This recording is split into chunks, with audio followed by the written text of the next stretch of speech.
आप कहते हो ना भाई हम पीछे भूल जाते हैं, तो भूल आरपीसी का लेवल थोड़ा बढ़ गया है।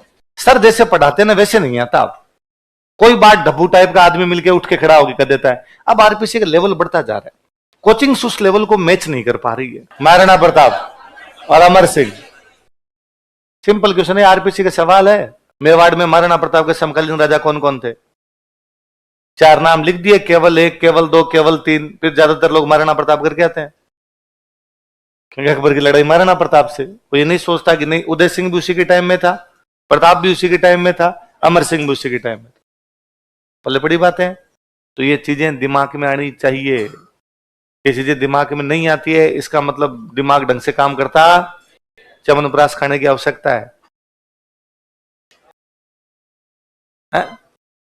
अभी मैं आपने करंट पढ़ते हैं, करंट में पढ़ा कि नेशनल स्टॉक एक्सचेंज के साथ में एक समझौता हुआ, तो घर पे जाके पूरा नेशनल स्टॉक एक्सचेंज देखना होता है कि उसमें सर ने क्या क्या बातें लिखवा रखी है। एनएससी कब स्टेब्लिश हुआ था, एनएससी का मुख्यालय कहां पर है, एनएससी क्या क्या काम करता है, एनएससी के जो सूचकांक निकलते हैं वो कौन से हैं, बीएससी के साथ उसकी दिमाग में तुलना होनी चाहिए। बॉम्बे रूट क्या होता है, दिल्ली रूट क्या होता है, ये यदि आपके दिमाग में आती है बातें, इसका मतलब तो पढ़ाई का कोई मतलब है। और यदि दिमाग में नहीं आती है तो पढ़ाई का तरीका बदला जाना चाहिए। कि यार ऐसे कैसे हो सकता है कि अपने चीजें पढ़े और पीछे वाली चीजें, आप कहते हो ना भाई हम पीछे भूल जाते हैं, तो भूले, आपने पढ़ी नहीं चीजें, तो थोड़ा ध्यान रखोगे चीजों का, आएगी समझ में। नहीं तुम कल वापस ऐसे करो। पता नहीं तुम कैसे पढ़ते हो चीजों को। मैं तुम्हारी आगे तुम बच्चे बैठते हो, मैं तुम्हारी कॉपियां देखता हूं तो मुझे अजीब लगता है, ऐसे कैसे हो सकता है तुम्हारे एक के रजिस्टर में पेन नहीं चला हुआ, नोट्स है उनके नीचे नया कुछ ही नहीं किया हुआ घर पे जाके, काले पीले होने चाहिए यार नोट्स, कोरे पड़े हैं एकदम वैसे के वैसे होना ये चाहिए। इधर देखो तुम शहीद होगे सारे के सारे। इधर देखो, होना ये चाहिए कि भाई ये रजिस्टर है अपना ना भाई,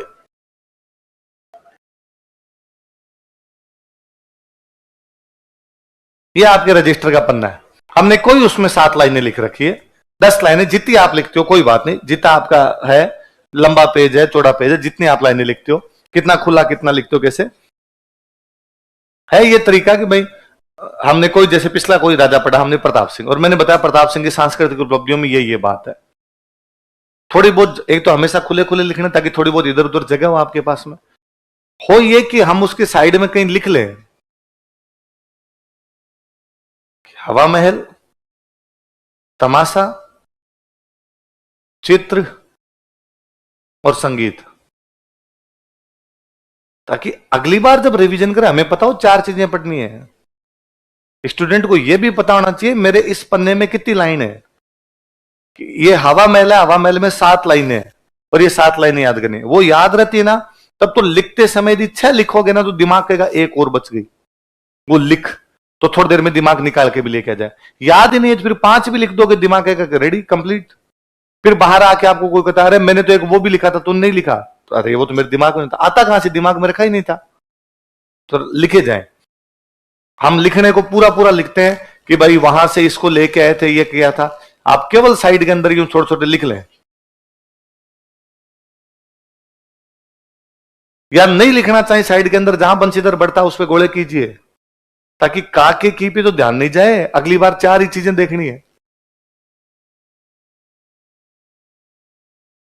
लालचंद,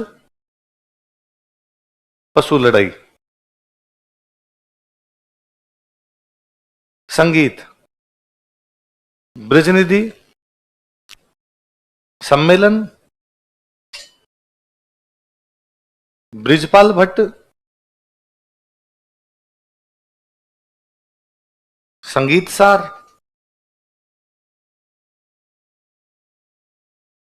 इतनी तो बात है।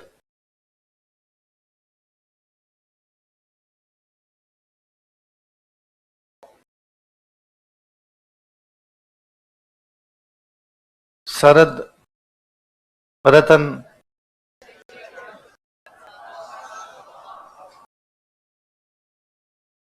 953, 365।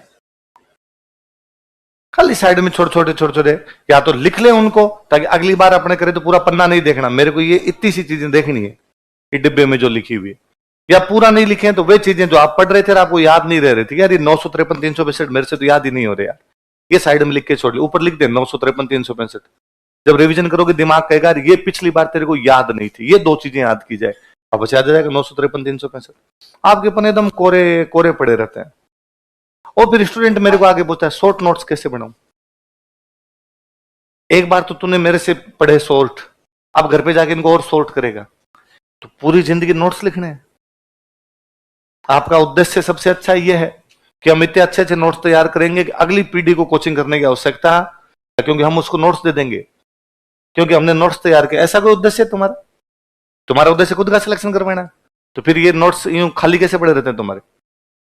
मैं तो जब पढ़ता मेरे नोट्स तो आप यूं देख लो तो आपको लगे यार इसमें पढ़ूं क्या, कोई रजिस्टर लेके नहीं जाता था दूसरा, क्योंकि ते काले पीले करे तो कहते समझ में नहीं आ रहा, एक के ऊपर दूसरा लिख दिया, दूसरे के ऊपर तीसरा लिख दिया, वहीं काले पीले करके कुछ अपनी तरफ से कुछ ना कुछ लिख लिया। तुम फीस मैंने दिया तो मैं ही पढ़ूंगा, तू क्यों पढ़े? दूसरा लेके जाके कैसे पढ़ ले उसके अंदर? पर तुम इतने यूं प्यारे प्यारे लिख के रखते हो। किसी बच्चे की कॉपी उठा लो, यूं रजिस्टर को आपसे इतना प्यार होता है, हाथ फेर फेर देखते हो, कोरा कोरा पड़ा है, इसमें कुछ ही नहीं होने दूंगा मैं। इसलिए जब भी एक जैसी चीजें हैं आपका दिमाग चलना चाहिए, यार ये सेम चीजें मैं एक साथ कंपाइल करूं, आपके दिमाग में आना चाहिए यार ये यहां पर भी है, ये यहां पर भी है, ये यहां पर भी है। जब आप पढ़ो कि जयपुर चित्रकला का स्वर्ण काल प्रताप सिंह का टाइम था, तो आपके दिमाग में आना चाहिए कि सवाई जगत सिंह ने सूरत खाना बनाया था, तब तो इस चीज का मतलब भी है। वरना फिर एक राजा पढ़ लिया, पीछे के साथ आपका कोई तारतम्य ही नहीं, उसके साथ में कोई चीजें जुड़ती नहीं। और जब तक चीजें आपस में कनेक्ट नहीं होती है ना, तब तक उनका कोई लेना देना नहीं। जब तक चीजें आपस में जुड़ती नहीं है तब तक वो याद नहीं होती है। तो चीजों का जुड़ना बेहद जरूरी होता है, पर तुम जोड़ने की कोशिश नहीं करते। अभी यूं ही और दिमाग में लगाओ, देखे कि अकबर के समकालीन रियासतों में राजा कौन कौन थे? अकबर राजा था, तो इतनी रियासतें पड़ी, यहां पे राजा रहे होंगे, तो बताओ देखे जयपुर में अकबर के समकालीन राजा कौन कौन है? भारमल, भगवान दास, तीनों है। भारमल, भगवान दास, तीनों है। अच्छा, इससे पहले जयपुर से पहले कौन सी रियासत पड़ी हमने? किशनगढ़। कौन सी पड़ी? किशनगढ़। किशनगढ़ में अकबर के समकालीन कौन था?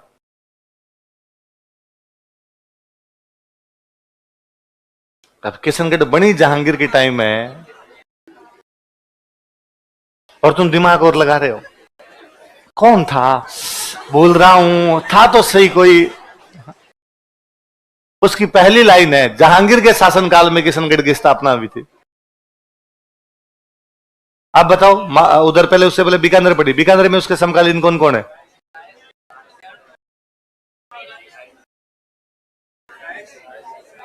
कल्याणमल और राय सिंह। कौन कौन है? कल्याणमल और राय सिंह। उससे पहले कौन थे? बीकानेर से पहले कौन सी रियासत पड़ी हमने? जोधपुर। जोधपुर में कौन कौन थे बताओ?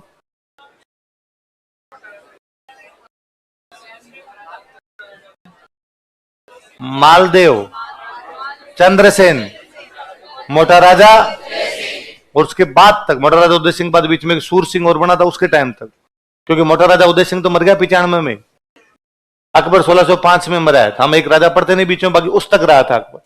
अच्छा, जोधपुर से पहले कौन सी रियासत पड़ी थी? शाहपुरा। तो शाहपुरा में अकबर के समकालीन कौन था? शाहपुरा शाहजहां ने बनाई है। किसने बनाई है? उससे पहले कौन सी रियासत पड़ी थी? प्रतापगढ़। प्रतापगढ़ में कौन था उसके समकालीन?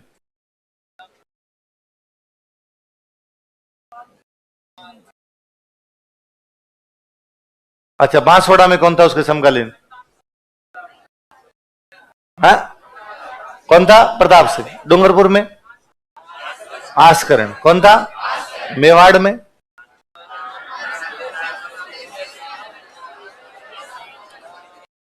उदय सिंह।